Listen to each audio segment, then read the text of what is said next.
Good afternoon, everyone. I am Tazete May Ayon from 1BPED A. Today, I will discuss to you about the origin of Olympic Games.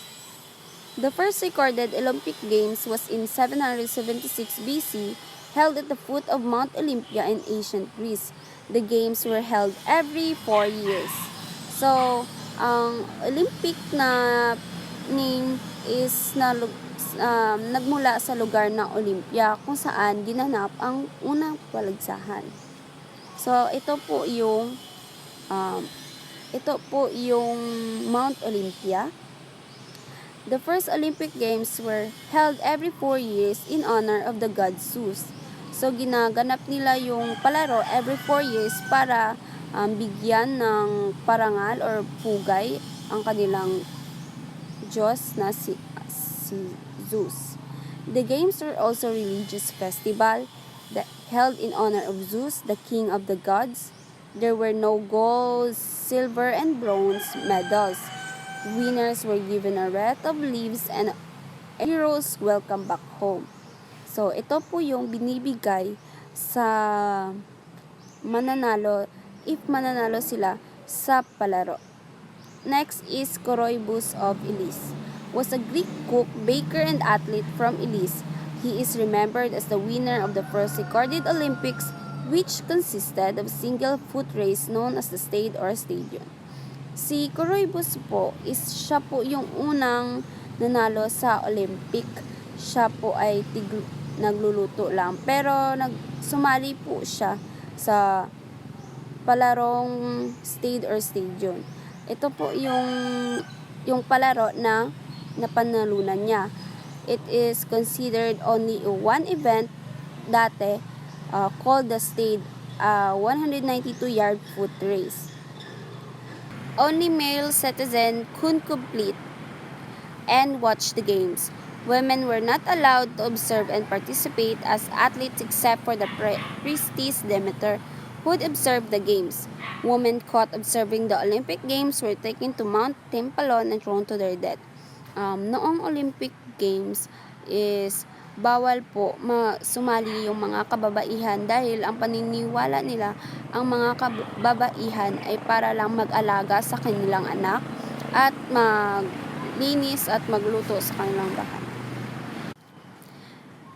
The games were held for 1,169. So, noong 1,169 years until 393, nadagdagan yung palaro, which is running, jumping events, discus, and javelin throwing were held at the stadium.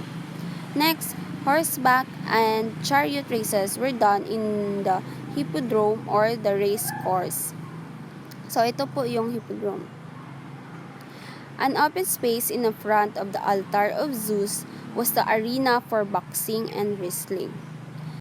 The games were abolished by Roman Emperor Theodosius in 394 AD in the belief that the games were pagan in nature, which is si Emperor Theodosius is isang Roman Catholic na naniniwala na dapat iisa lang ang sasambahin Diyos. So, binan niya ang palarong Olympic dahil ang Olympic ay nagbibigay pugay para lamang sa kanilang Diyos na si Zeus. Pierre Baron de Coubertin. Si Pierre de Coubertin ay isang nagsumikap na maibalik ang Olympic Games. In 1894, Pierre de Coubertin launched his plan to revive the Olympic Games, and in 1896, the first games of the modern era were held in the Athens. So, noong 1896, dito na-held ang modern Olympic. Ang International Olympic Committee ay nangangasiwa sa kasulukuyang Olympic Games. Ang unang modern Olympic sa Athens ay noong 1896, kung saan si Haring George I kasama ang 60,000 na manonood ay masayang tinanggap ang 280 na kalalakihan ng mga kalahok mula sa iba't ibang bansa na maglalaban-laban sa 43 events, kabilang na ang gymnastic, track and field at iba pa. Next is, noong 1920, nang unang pinakita ang Olympics ang kanilang simbolo. Ito ay ang limang ring na kumakatawan sa 5 kontinente sa mundo, which is the North and South America, Asia, Europe, Africa at Australia. Taong 1924 naman ay talagang naging tanyag na ang Olympic. Si Helen D. Portalis was an American-born Swiss sailor who competed in the 19th Summer of Olympics in Paris, representing Switzerland, and became the first woman to win an Olympic gold medal. She was also the first woman to represent Switzerland at the Olympics.